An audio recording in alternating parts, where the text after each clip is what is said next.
வார்த்தை வாசிக்கலாம். சங்கீதங்களின் புஸ்தகம் எல்லாரும் எடுத்துக்கொள்வோம். 695வது பக்கம் எல்லோரும் சேர்ந்து வாசிக்க போகிறோம். சங்கீதங்களின் புஸ்தகம் 40 வசனம் 17 எல்லோரும் சேர்ந்து ஒருமித்து வாசிக்க போகிறோம். 695வது பக்கம் 40ஆம் சங்கீதத்தில் 17ஆம் வசனத்தை எல்லோரும் ஒருமித்து வாசிக்கலாம். நான் சிறுமையும் எளிமையுமானவன், கர்த்தரோ என்மேல் நினைவாயிருக்கிறார். தேவரே என் துணையும் என்னை விடுவிக்கிறவருமாய் இருக்கிறேன். என் தேவனே தாமதியாதேயும். ஆமென், ஆமென். தேவ சமூகத்தில் சங்கீதக்காரர் தாவீதுடைய ஒரு அறிக்கையை இந்த ஆகஸ்ட் மாதத்தில் நாம் வாசித்து நாம் தியானித்து அதை சுதந்திரிக்க போகிறோம். தேவரே என் துணையும் என்னை விடுவிக்கிறவருமாய் இருக்கிறீர். அல்லேலூயா. கண்களை மூடி நாம் செபிக்கலாம். எங்கள் அன்பின் பரலோக பிதாவே, உமக்கு கோடி ஸ்தோத்திரப்பா. மகிமை ராஜாவை நீங்கள் கொடுத்த இந்த புதிய நாளிலும் அப்பாவுடைய சமூகத்தில் இதுவரை எங்களை நடத்தி வந்தீங்க. இன்னும் அப்பாவுடைய வார்த்தை எங்களை துணிக்கிற நேரத்தில் எங்கள் அப்பா, என் பரம தகப்பன், நீர் எங்களோடு இடைப்பட வேண்டும், பேச வேண்டும். இப்படி சத்தம் கேட்டு இப்படி சித்தம் செய்ய எங்களை முழுவதும் விட்டு கொடுக்குறோம். சுயம் மாம்சீகம் எதுவும் வெளிப்படாமல் தெய்வீகம் வெளிப்பட வேண்டும். ஆவியானவர் என்னை எங்களை வழியெடுத்து செல்ல வேண்டும். வசனத்தை கேட்குற பிள்ளைகள், வசனம் சொல்கிற அடிமை பலப்படுத்துங்க. இது எங்களுக்கு ஜீவனாலெல்லாம் பிரயோஜனப்பட உதவியாக மீட்பர் இயேசுவின் நாமத்தில் பணிவன்போடு கொண்டாடுகிறோம். ஜெபங்கள் நல்ல பிதாவே, ஆமென். ஹல்லேலூயா. கர்த்தருடைய நாமம் மகிமைப்படுவதாக.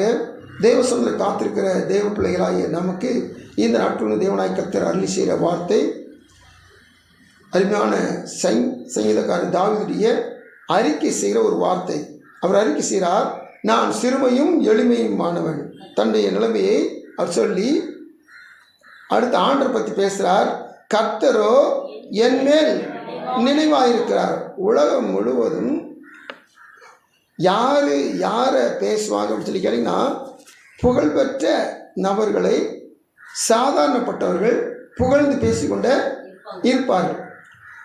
யாரை நினைப்பாங்கன்னு சொல்லி கேட்டிங்கன்னா, யார்கிட்டேருந்து நன்மை வருமோ அவங்கள நினச்சி இவங்க கூட வந்துடுமோ அவங்கள வந்துடுமோ சொல்லி அவங்கள நினச்சி அவங்க இருதயத்தில் சிந்திச்சு கொண்டிருப்பாங்க. இங்கே சங்கீதக்காரர் தாவீது சொல்கிறாரு, நான் சாதாரணப்பட்டவன், நான் சிறுமையானவன், நான் எளிமையானவன். ஆனால் பார்த்தீங்கன்னா கர்த்தர் பெரிய பெரிய ஆட்களெல்லாம் நினச்சி பார்க்காம என்மேல் நினைவாயிருக்கிறார். கர்த்தரோ என்மேல் நினைவாயிருக்கிறார். அடுத்து அவர் செய்கிற அறிக்கை, தேவரீர் என் துணையும் என்னை விடுவிக்கிறவருமாய் இருக்கிறீர். அறிக்கை செஞ்சுட்டு கடைசியில் அவர் ஜெபம் பண்றார், என் தேவனே தாமதியாதேயும். அல்லேலூயா. கர்த்தருக்கு ஸ்தோத்திரம். ஒரு அருமையான தேவ சமூகத்தில் கர்த்தருடைய பிள்ளைகள் இந்த ஒரு வசனத்தில் அநேக ஜெப குறிப்புகள், அறிக்கைகள்,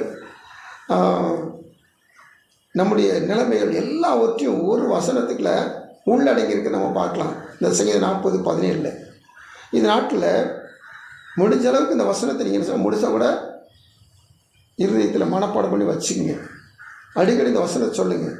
மெய்யாவை தேவனாய் கர்த்தர் உங்கள் சூழ்நிலையை மாற்றி உங்களுக்கு நன்மை செய்ய வல்லவராக இருக்கிறார். ஹல்லேலூயா. கர்த்தருக்கு ஸ்தோத்திரம்.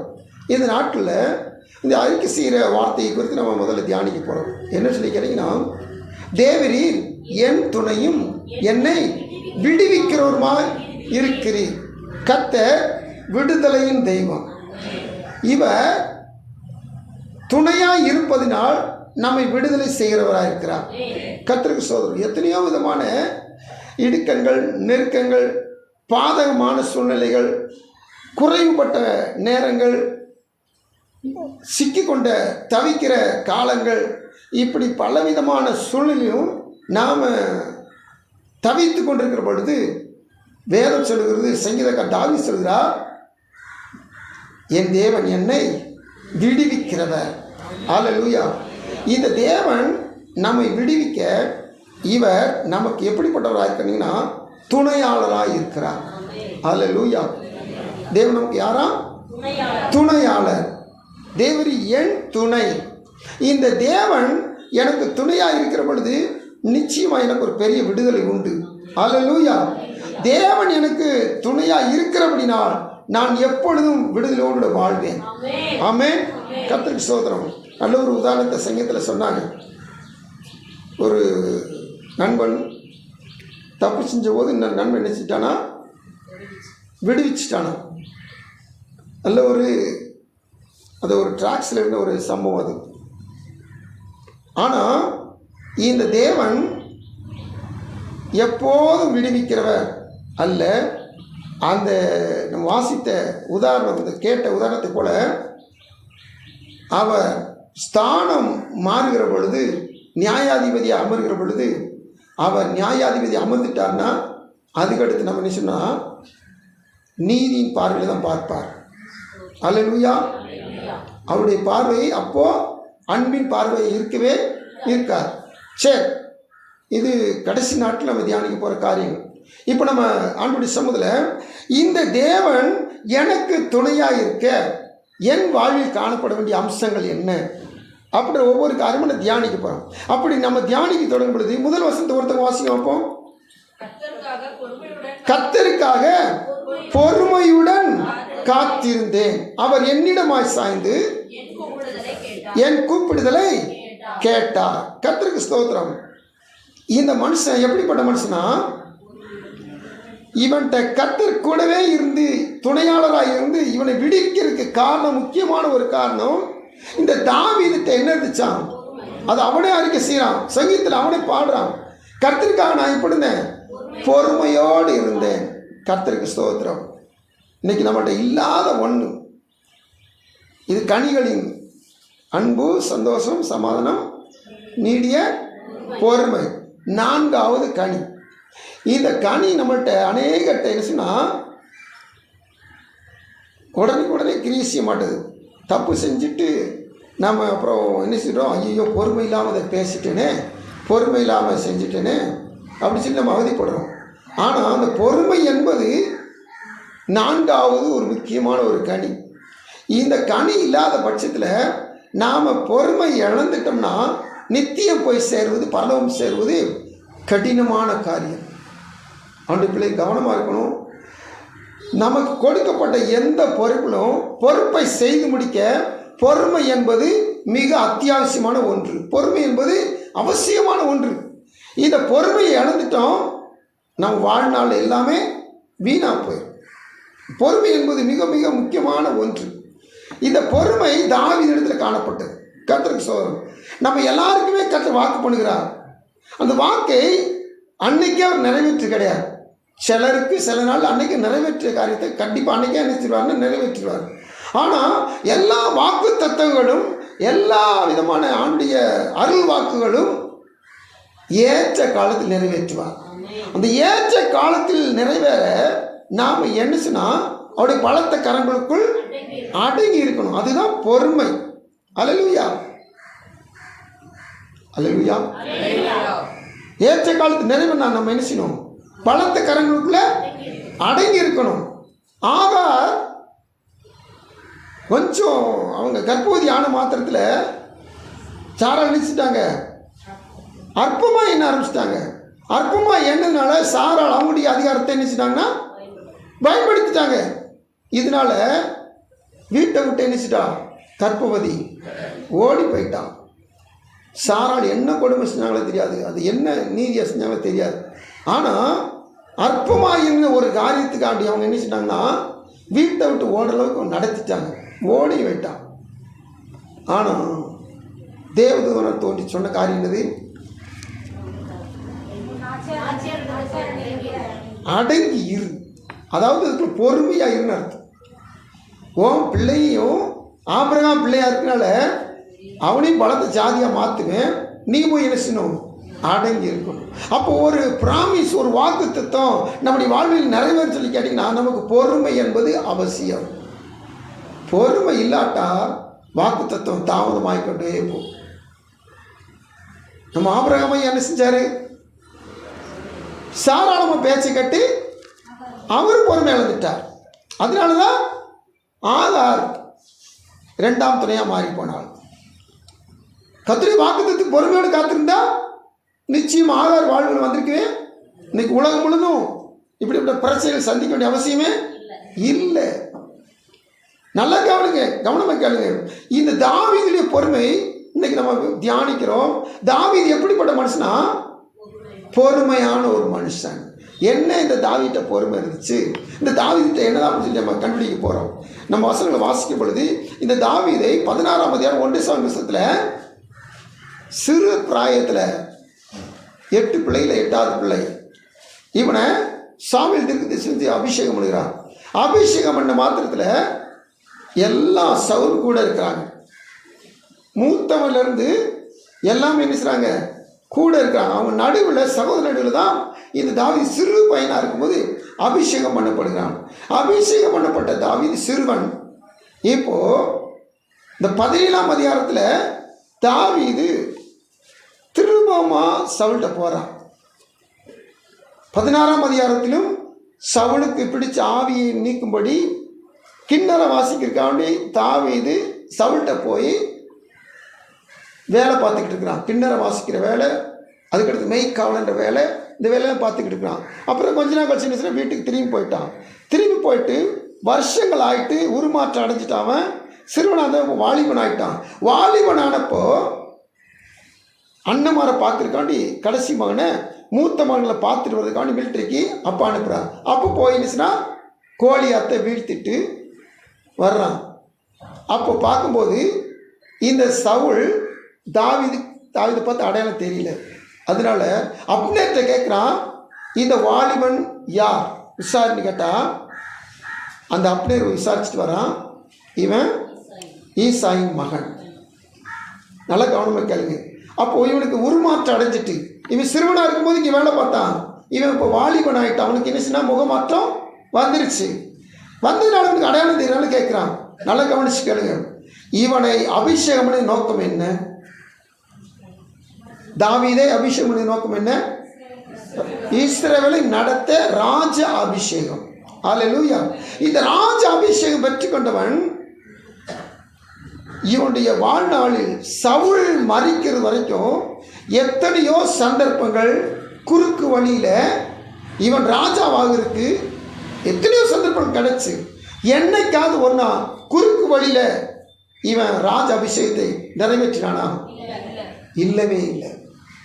பல சந்தர்ப்பங்கள் கிடைச்சு சவுளை கையில் கத்தர் கொடுக்கிறார், கொள்றது மாதிரி கொடுக்கிறார், குத்தி போடுற மாதிரி கொடுக்கிறார். ஆனால் ஒரு முறை கூட அவன் தப்பு செய்யவே இல்லை. இன்னும் தேவசமத்தில் 1 சாமுவேல் 23 வாசிக்கும்போது இந்த சவுல்கிட்ட தாவீது மாட்டிக்கிட்டான். அப்படி மாட்டின பொழுது இந்த தாவீதை கர்த்தர் சவுலின் கைக்கு தப்பு வைத்தான். அல்லேலூயா. நல்லா கவனிச்சு கேளுங்க. வசனங்களை ஆதாரங்கள் நம்ம எடுக்கடி வாசித்ததுனால நான் உங்களுக்கு ஆதாரத்தை சொல்லிகிட்டே வரேன். தேவசந்திர காத்துக்கு தேவ பிள்ளைகள் நல்லா கவனிச்சு கேளுங்க. எத்தனையோ முறை இந்த சவுலை கர்த்தர் தாவீதின் கையில் ஒப்பு கொடுத்தார். ஆனாலும் இவன் செய்யவே இல்லை. நல்லா கவனிக்கணும். ஆனால் ஒரு நாளில் கர்த்தர் ரெபேக்காள்கிட்ட பேசுகிறார். எப்படி? ரெபேக்காள் கர்ப்பவதி ஆயிட்டான். ஏறத்தாழ 20 வருஷம் பிள்ளை இல்லாத ரெபேக்காள் 20 வருஷம் கழிச்சு கர்ப்பவதி ஆயிட்டான். கர்ப்பத்தில் என்ன நடக்குன்னு அவனுக்கு தெரியல. வித்தியாசமாக அவனுக்கு அனுபவம். எப்போவுமே தலைப்பிரசவம் தாய்மாருக்கு ஒன்றும் தெரியாது. அதில் இவளுக்கு கர்ப்பத்திற்கு 2 குழந்தைகள் இருக்குது. அதனால ஒன்றோடு ஒன்று மோதி கொண்டிருக்கனால ஆண்டவர்கிட்ட போய் விசாரிக்கிறான். ஆண்டுடைய சமூகத்தில் போய் விசாரிக்கிறான். அப்போ ஆண்டவர் பேசுகிறாரு 25ஆம் அதிகாரத்தில், உன் கர்ப்பத்தில் 2 சந்ததி 2 ஜாதிகள் உண்டு. நீ 2 சந்ததி பெற்றெடுக்க போற. அதில் மூத்தவனை என்ன செய்வான்? இளையவனை சேவிப்பான். ரெபேக்காள் வார்த்தை வந்து முதல் கப்புன்னு பிடிச்சிக்கிட்டான். அப்போது ஏற்கனவே இந்த குடும்பத்தில் பிள்ளை பிறந்து வளரும்போது மூத்த பிள்ளைய ஏசாவை அப்பா நேசிக்கிறார், இளைய மகன் யாக்கோப்பை அம்மா நேசிக்கிறாங்க. இவன் அம்மா நேசிக்கிற ஒரு காரியம் உண்டு. என்னன்னு சொல்லி கேட்டிங்கன்னா, கர்த்தரால் ஆஸ்வதிக்கப்படுகிற பிள்ளை யாக்கோப்பு. உங்களுக்கு நல்லா தெரிஞ்சுக்கிட்டு அதனால இந்த அம்மா நேசிக்கிறான்னா இளைய மகனை நேசிக்கிறாங்க. அவன் மூத்த மகனை அறியாமல் நேசிச்சுட்டு வர்றான். நல்லா கவனிச்சுக்கணுங்க.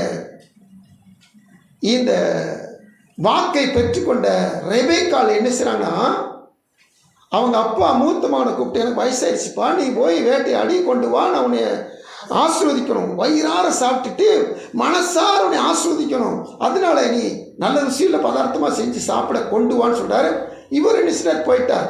இதை கேட்டுக்கிட்டே இந்த மனைவி என்ன செஞ்சிட்டாங்க, ஆகா ஆண்டவர் சொன்னது இளையகுமாரர்கள ஆஸ்வாதம், தகப்பனுடைய ஆஸ்வாதம் இளையகுமாரனுக்குள்ள வரணும், பிதாவுடைய ஆஸ்வாதம் இளையகுமாரனுக்குள்ள வரணும், அதனால இவெல்லாம் ஆஸ்வதிக்கப்பட போறான்னு சொல்லி குறுக்கு வழியில் நினைச்சிட்டாங்க, இறங்கிட்டாங்க.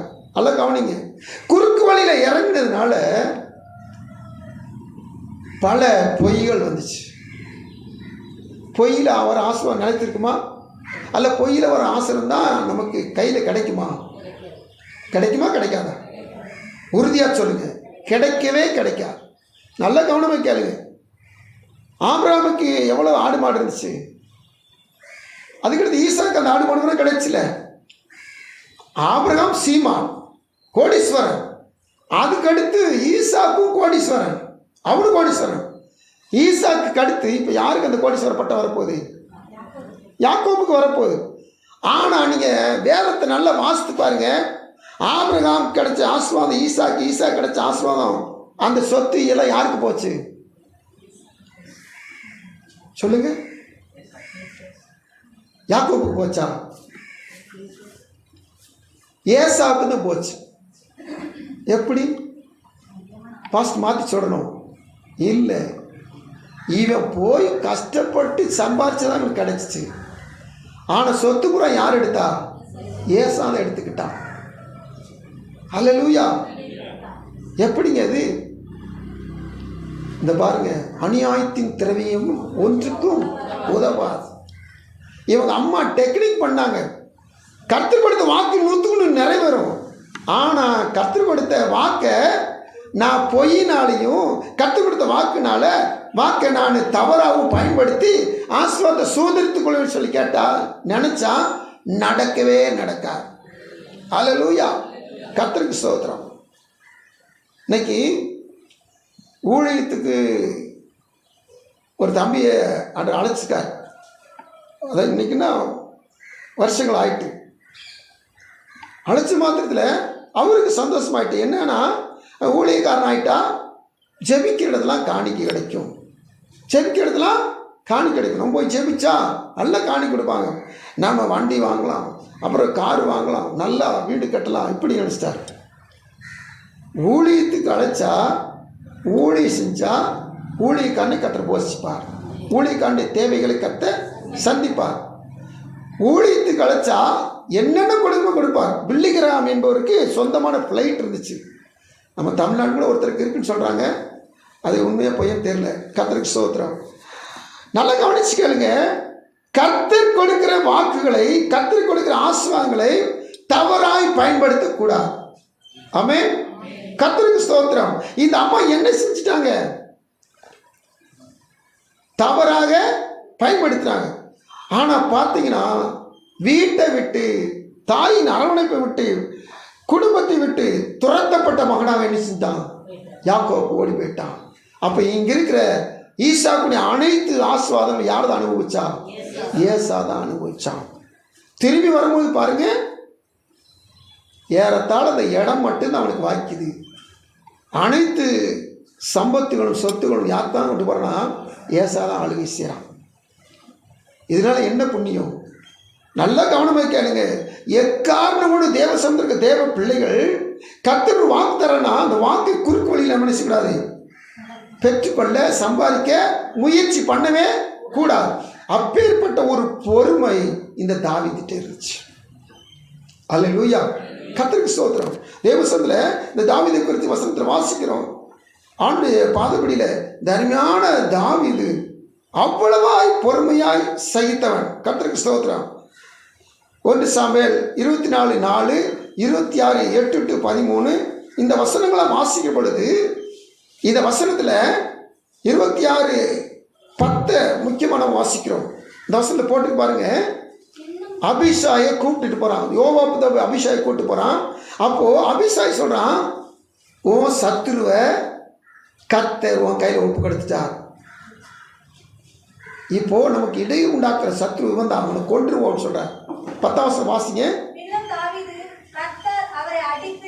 அல்லது அவருடைய காலம் வந்து அவர் மரித்து அல்லது அவர் யுத்தத்திற்கு போய் மாண்டால் ஒழிய நான் என் கையை கர்த்தர் அபிஷேகம் பண்ணுவித்தவர் மேல் போடாதபடிக்கு கர்த்தர் என்னை காக்க கடவர். எப்படிலாம் அந்த தாவீது கருத்தா சொல்றான் பாருங்க. அவர் தன் காலம் வந்து சாகட்டும், வயசாகி வயசு முடிஞ்ச பிறகு சாகட்டும், அல்லது யுத்தத்துக்கு போய் சாகட்டும், அல்லது கர்த்தர் அடிச்சா சாகட்டும், அதுக்கடையில் நான் கர்த்தர் அபிஷேகம் பண்ணிற மேலே கையை போட மாட்டேன். கர்த்தர் தான் தள்ளினார் சவுலை. கவனிக்கிறீங்களா? கர்த்தர் தான் சவுலை தள்ளினார். சவுலை தள்ளிட்டால் கூட இந்த தாவீதுடைய எண்ணங்களை பாருங்க. கர்த்தர் அபிஷேகம் பண்ணினவரை நான் கொல்லவே மாட்டேன். ஒரு மனுஷனை கொன்று அவனுடைய பட்டம் அவனுடைய சிங்காசனத்தை நான் பறிக்கவே மாட்டேன். எவ்வளவு பொறுமை இருக்கு பார்த்தீங்களா? ஆண்டு சபையில் காத்திருக்க தேவ பிள்ளைகளே, நாம் ஒரு ஆசீர்வாதத்தை பெற்றுக்கொள்வதற்கு நம்ம கர்த்தர் முன் குறிச்சிட்டான்னா அந்த ஆசீர்வாதத்தை துரிதமாய் பெற்றுக்கொள்வதற்கு நம்ம எண்ணம் கொள்ளவே கூடாது. நான் கர்த்தருக்காக பொறுமையுடன் காத்திருப்பேன். இப்போ இந்த தேவன் என்ன செய்வாராம்? ஏன் பக்கமாக சாஞ்சு என்னுடைய ஜெபத்துக்கு பதில் தருவார். என் கூப்பிடுதலை கேட்பார். கர்த்தருக்கு ஸ்தோத்திரம். அப்போ தேவ சபையில் காத்திருக்க தேவ பிள்ளைகள் எந்த காரணத்தை கொண்டும் இந்த அபிஷாய் பேச்சை கட்டு அல்லது கூட இருக்கிற நண்பர்கள் பேச்சை கட்டு சவுலை கொல்லவே முயற்சி செய்யவே இல்லை. இவன் கொன்று, இவன் மூலம் கொன்று அல்லது இவன் கொன்று இதுக்கடுத்து செத்ததுனால நான் ராஜாவான்னு சொல்லி தேவையே இல்லை. ஒரு நாள் ஆபிரகாமை குறித்து நம்ம வாசிக்கிறோம். எப்படி சோதோமின் ராஜா ஆபிரகாம்கிட்ட சொல்றாரு, எல்லாம் சொத்து கொத்து கொண்டு வந்து மீட்டு கொண்டு வந்த பொருட்கள் எல்லாமே நீ வச்சுக்க, ஜனங்களை மாத்திரம் எனக்கு தாங்க. வந்த பொண்ணு வெள்ளெல்லாம் மீட்டு கொண்டு வந்து பொண்ணும் பொருள் வெள்ளியெல்லாம் மீட்டு கொண்டு வந்தீங்களா, அதெல்லாம் நீங்களே வச்சுக்க.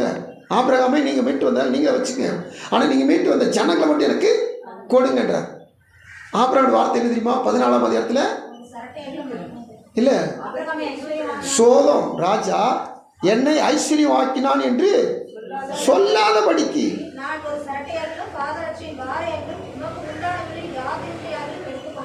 எனக்கு ஒரு சரடு கூட தேவையில்லை. உன் போல எனக்கு ஒன்றுமே வேண்டாம்.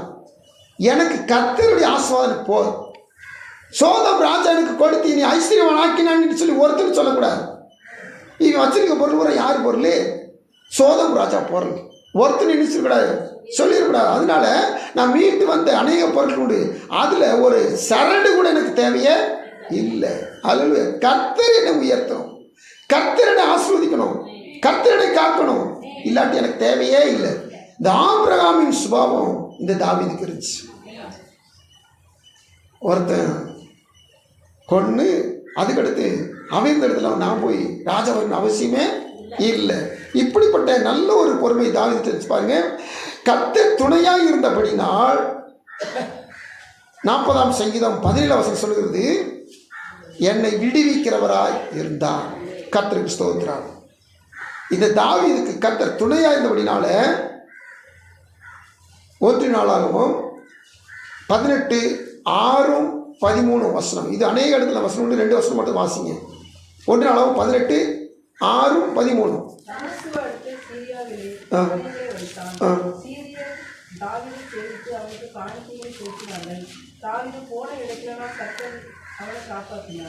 தாவீது போன இடத்திலெல்லாம் கர்த்தர் அவனை, இதே மாதிரி 13ஆம் வசனம் வரும்.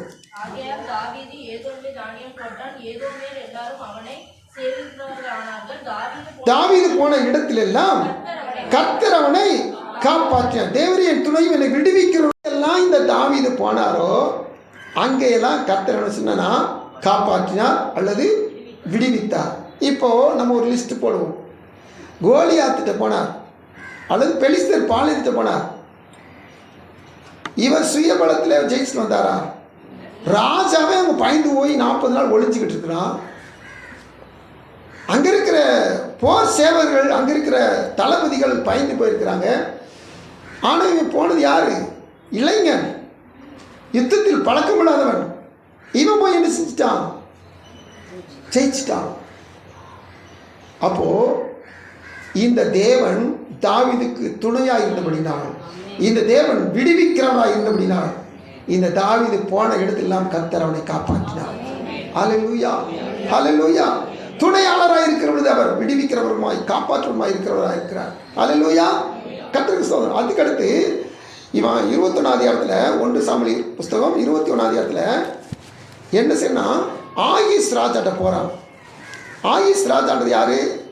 பெலிஸ்தே தேசத்துக்கு 5 அதிபதியில் அவனு ஒரு ராஜா. அவன்கிட்ட போன மாத்திரத்தில் அங்கே இருக்கிற அந்த ஆகீஸ் ராஜாவுடைய கூட இருக்கிற மனுஷர்கள், அதாவது சலபதிகள், மந்திரிகள் எல்லாம் பார்க்குறாங்க. பார்த்துட்டு இவன் யார்? தாவீது இல்லை அப்படி சொல்லிட்டு ராஜாட்ட சொல்கிறாங்க, இவன் வேற யாரும் கிடையாது, கோலியாத்தை கொண்டவன். சவுல் கொண்டது 1000, தாவீது கொண்டது 16 சொல்லி அவங்க தேசத்தில் பாடுறாங்க. அதில் பாட்டு அது இவனை பற்றின பாட்டு தான். இவன் தான் வந்திருக்கிறான். ஸ்தோத்திரம். அப்போ ஆகீஸ் ராஜா என்ன செஞ்சிருப்பான்? அட, நம்முடைய படைத்தளபதி ஒருத்தனை கொண்டவன் இவன் வந்திருக்கிறான், இவனை என்ன செஞ்சிடணும்? கொன்று போடன்னு சொல்லி அவன் நிச்சயமாக திட்டம் போட்டிருப்பான். ஆனால் அந்த திட்டத்துக்கு கர்த்தர் விளங்கி இவனை காத்துக்கொண்டார். ஹல்லேலூயா. அந்த இடத்துல தாவீது ஒரு பெரிய நடிப்பு நடிச்சிருவான். ஆமாம், ஒரு பைத்தியக்கார மாதிரி என்ன செய்வானா நடிச்சுட்டு அவங்களாம் அனுப்பிச்சுட்ருவாங்க. இவங்க தேவையே இல்லை, இந்த மனுஷனை இங்கே கூப்பிட்டு வராங்க, என் வீட்டுக்குள்ள வரக்கூடாது. நல்லா கவனிச்சு பாருங்க. நாம் என்னதான் ட்ரிக் பண்ணாலும் காப்பாற்று கர்த்தர். ஹல்லேலூயா. நம்முடைய திறமையினால நான் பாதுகாக்கப்பட்டு சொல்லவே கூடாது. கர்த்தர் காத்துக்கொண்டார், கர்த்தர் விடுவித்தார். ஏன்னா எனக்கு துணையா இருக்கிறார். என் பொறுமை தேவனுடைய சமூகத்தில் கர்த்தர் எனக்கு துணையா இருக்க உதவி செய்ய வல்லமையா இருக்கிறது. ஹல்லேலூயா, ஹல்லேலூயா. அடுத்து தேவ சமூகத்தில் வசந்த வாசிக்க பாருங்க. 1 நாளாகவும் 11:9 வாசிங்க. தாவீது நாளுக்கு நாள் திருப்தி அடைந்தான். சேனைகளுடைய கர்த்தர் அவனோட கூட இருந்தார். கடந்து போகிற இடங்களெல்லாம் கர்த்தர் காப்பாற்றுகிறவர். இந்த தாவீது பொறுமையோடு இருந்தபடினால் துணையாக இருந்த கர்த்தர் இவனை விருத்தி அடை செய்கிறவராக இருக்கிறார். இவனை பழியை பெருக செய்கிறவராக இருக்கிறார். நம்ம வசனம் வாசிக்கும் பொழுது இந்த தாவீது அநேக நாட்கள் என்ன செஞ்சாலும் சாவுல்கிட்ட வேலை செஞ்சுட்டு அடித்தாலும் ஈட்டி வச்சு எரிஞ்சாலும் ஒதுங்கி ஒதுங்கி வாழ்ந்துக்கிட்டே இருந்தான். ஆனால் ஒரு நாளில் அவனை தூக்கிட்டு வாங்க, என் முன்னுக்கு அவனை கொண்டு போடுன்னு சொல்லி சவுல் தான் மகள் வீட்டில் இருந்த தாவீது என்ன சொன்னால் கட்டிலோட திட்டு வச்சுறான். இதை தெரிஞ்சுக்கிட்ட மீகால், அதாவது சவுலோட மகள் எழுசுனா ஜன்னலுடைய சைடில் கூடி இறக்கி விட்டு அனுப்பிச்சி விட்டுட்டான். அன்னைக்கு தப்பு வச்சு ஓடும்போது ஒரே ஒரு மனுஷன் நினைச்சான், தாவீது தப்பித்து ஓடினான். அவனுக்கு ஒரு பெரிய படை கிடையாது, அவனுக்கு பின்புலம் ஒன்றுமே கிடையாது. ஆனால் பாருங்க, இந்த வசனங்களை வாசிக்கிற பொழுது ஒவ்வொரு வசனங்களும் வாசிக்கிறோம். 21ஆம் அதிகாரம் ஸ்தோத்திரம் வாசிக்கிற பொழுது இல்லை,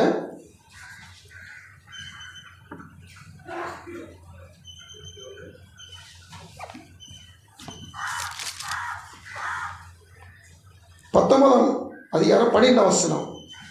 மீகாள் தாவீதை ஜன்னல் வழியா இறக்கிவிட்டால் அவன் தப்பி ஓடி போனான். மீகாளோ ஒரு சுருளத்தை எடுத்து கட்டிலின் மேல் வைத்து அதை தலைவாட்டிலே ஒரு வெள்ளாட்டு தொலை போட்டு துப்பட்டியினால் மூடி வைத்தான். சரி, இதில் இவன் ஓடும்போது ஒருத்தன் தான் ஓடுறான். அடுத்து 22:2 வாசிங்க. ஒடுக்கப்பட்டவர்கள், கடன்பட்டவர்கள், முன்முறிக்கிறவர்கள் யாவரும் அவனோட கூடிக்கொண்டார்கள். அவன் அவர்களுக்கு தலைவனானான். இந்த பிரகாரமாக ஏறக்கூடிய 400 பேர் அவனோடு இருந்தார்கள். இப்போ தாவீதுகிட்ட வந்து சேர்ந்தவங்களுடைய எண்ணிக்கை பாருங்க, 400 பேர். இவங்க யாரு? ஒடுக்கப்பட்டவங்க, கடன்பட்டவங்க, முறுமுறுக்கிறவங்க. இவங்க ஊரா பராக்கிரமசாலியில் மாறி போனாங்க, சாதாரண வந்தாங்க. அடுத்து 30ஆம் அதிகாரம் 9ஆம் வசனம் வாசிங்க. 30ஆம் அதிகாரம் 9ஆம் வசனம். அப்பொழுது தாவீதும் அவனோடு இருந்த 600 பேரும் போனார்கள். 400 பேர் இப்போ எத்தனை பேராக இருக்காங்க? 600 பேராக இருக்கிறாங்க. அதுக்கடுத்து 11:9 வாசிங்க. நம்ம வாசித்த 1 தாவீது நாளுக்கு நாள் விருத்தி அடைந்தான். சேனைகளுடைய கர்த்தர் அவனோட கூட இருந்தார். நாளுக்கு நாள் விருத்தி அடைந்தான். இந்த 1 நாளாமத்தில் 11ஆம் அதிகாரம் முழுவதும் 12ஆம் அதிகாரத்தை முழுவதும் நீங்கள் வாசிக்கிற பொழுது பயங்கரமான ஒரு பெரிய லிஸ்ட் வரும். அந்த லிஸ்ட்டில் முதல்ல 3 பயங்கரமான பராக்கிரமசாலிகள், அதுக்கடுத்து ஒரு 30 பராக்கிரமசாலிகள், அதுக்கடுத்து பார்த்தீங்கன்னா நாளுக்கு நாள் பெரிய திரள் கூட்டம்னா தாவீதுகிட்ட வந்து சேர்ந்துக்கிட்டே இருக்கு. இப்படி சேர்ந்து பெரிய சேனையாய் மாறி இது வசனம் சொல்லுது தேவனுடைய சேனையை போல. 12:22 வாசிங்க. 1 நாளாகும் 12:22. அக்காலத்திலே நாளுக்கு நாள் தாவீதுக்கு உதவி செய்யும் மனுஷர் அவனிடத்தில் வந்து சேர்ந்தபடியால் அவர்கள் தேவ சேனையைப் போல மகா சேனையானார்கள். தேவ சேனையைப் போல மகா சேனை ஆனார்கள். அல்லேலூயா. தேவனுடைய சேனை எவ்வளவு இருக்கு சொல்லி கணக்கு தெரியுமா? 1000 1000 10,000 10,000 10,000 × 10,000 போட்டால் எத்தனை சைவர் வரும்? அதாவது மனுஷனுடைய கணக்கின்படி அந்த 16 × 16 தேவ சேனை, தேவ தூதர்கள் அர்த்தம். அப்போது தாவீதுக்கு இருந்த சேனைகள் தேவ சேனையை போல என்ன நாளுக்கு நாள் பெருக ஆரம்பிச்சிட்டான். அப்போ கர்த்தர் எனக்கு துணையாக இருக்கிற பொழுது நான் போகிற இடங்களாம் கர்த்தரை காப்பாற்றுகிறவராக இருக்கிறார். கர்த்தர் எனக்கு துணையாக இருக்கிற பொழுது கர்த்தர் என்னை விருத்தி அடைய செய்கிறவராக இருக்கிறார். அப்போ தேவ சமூகத்தில் காத்திருக்கிற தேவ பிள்ளைகளாக நாம ஆண்டு சமூகத்தில் பொறுமையோடு கூட நான் செயல்பட்டேன் சொன்னால் கர்த்தர் என்னை காப்பாற்றுகிறவரும் என்னை விடுவிக்கிறவருமா இருக்கிறார். அல்லேலூயா. கர்த்தருக்கு ஸ்தோத்திரம். அதுக்கடுத்து இந்த தாவீதுக்கு கர்த்தர் செய்த காரியம், யார் அற்பமாக எண்ணினாங்களோ அவங்க கண்ணு முன்னாடி கர்த்தர் அந்த தாவீதை உயர்த்தினார். 1 சாமுவேல் 17:28 வாசிக்கிறோம். எப்படி யுத்தத்துக்கு போயிருக்கிற அண்ணன்மாரை பார்க்க போனதுல மூத்த அண்ணன் என்ன சொன்னா?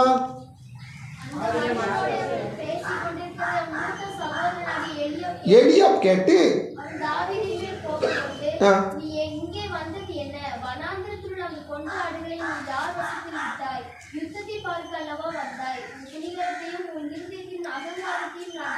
உன் துணிகரம் அகங்காரம் எப்படியெல்லாம் வார்த்தை பயன்படுத்துறவங்க அண்ணன், மூத்த அண்ணன். இவனுக்கு தெரியும் இவன் தாவீது அபிஷேகம் பண்ணும்போது இவனு கூட இருந்தவன். ஏன்னா முதல் மனுஷனை இவன் தான் கடந்து போனான். 7 பேர் கடந்து போய் இவன் தான் முதல்ல கடந்து போனான். அப்போது தாவீது அபிஷேகம் பண்ணும்போது இவனுக்கு நல்லா தெரியும்.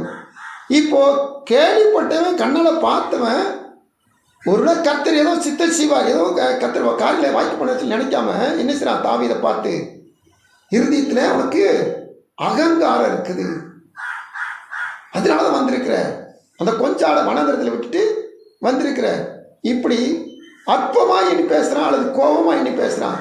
ஆனால் வசனம் அவன் வாழ்க்கையில் எப்படி நிறைவேறு பாருங்க. 1 சாமுவேல் 22:1 வாசிங்க. தாவீது அவிடத்தை விட்டு தப்பி அதுலாம் என்னும் கெபிக்கு போனான். அதை அவன் சகோதரரும் அவன் தகப்பன் வீட்டார் அனைவரும் கேட்டு அங்கே அவனிடத்துக்கு போனார்கள். வசனம் என்ன சொல்லுது? தாவீதே நினைச்சான் நிலைமை மோசமாக இருக்குது. இப்போது மிலிட்டரியில் இருந்த சகோதரன் சேர்ந்து அவங்க அப்பா அம்மாவும் சேர்ந்து எங்கே போகிறாங்க? தாவீதுகிட்ட தான் போகிறாங்க. அல்லேலூயா. எந்த மனுஷனை திட்டினாங்களோ வஞ்சாங்களோ பேசினாங்களோ இப்போ அந்த மனுஷனுடைய கஸ்டடியில் தான் பெற்றோரும் போகிறாங்க, சகோதரரும் போகிறாங்க. தேவ சமூகத்தில் எனக்கு என் தேவன் துணையாக இருக்கிற பொழுது யார் என்னை நிந்திச்சாங்களோ தூசிச்சாங்களோ ஒதுக்குனாங்களோ அவங்க என்னுடைய கட்டுப்பாட்டுக்குள் அல்லது என்னுடைய பராமரிப்புக்குள் கொண்டு வர கர்த்தர் வல்லவராக இருக்கிறார். இன்னொரு மனுஷன் நம்ம வாசித்திருக்கோம் யோசேப்பு குறித்து.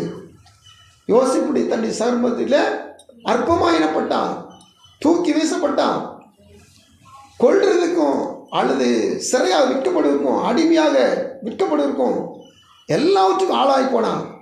ஆனால் கர்த்தர் இந்த யோசேப்பை வச்சு தான் இந்த இஸ்ரேல் கூட்டத்தை முழுவதும் போஷித்தார். ஹல்லேலூயா.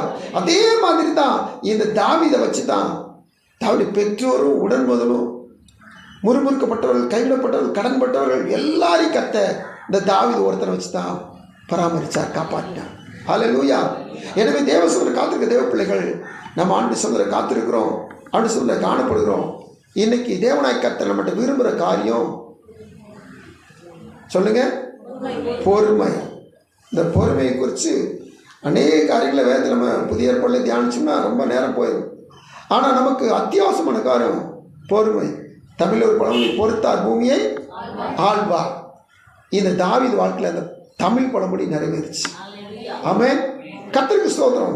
நமக்கு பொறுமை என்பது அவசியம். நமக்கு கொடுக்கப்பட்ட பொறுப்பு, பிரதான பொறுப்பு, நித்திய ஜீவனை சுதந்திரித்துக் கொள்ள வேண்டிய அவசியம் உண்டு நமக்கு. ஆனால் நித்திய ஜீவனை பொறுமை இல்லாமல் ஒரு நாள் பெற்றுக்கொள்ளவே முடியாது. கர்த்தருக்கு ஸ்தோத்திரம். எந்த ஒரு காரியத்திலும் பொறுமை இழந்துட்டோம்னா போச்சு. அதனால பொறுமையோடு இருப்போம். தேவதாமை தொடர்ந்து நம்மை நடத்துவாராக. ஆண்டு சமூகத்தில் தொடர்ந்து நம்ம பரிசுத்த பந்திக்கு ஆயத்தப்படுவோம். தேவதாமை ஒவ்வொரு காரியங்களும் கர்த்தர் அங்கீகரித்து ஆசீர்வதித்து நடத்துவாராக. ஆமென்.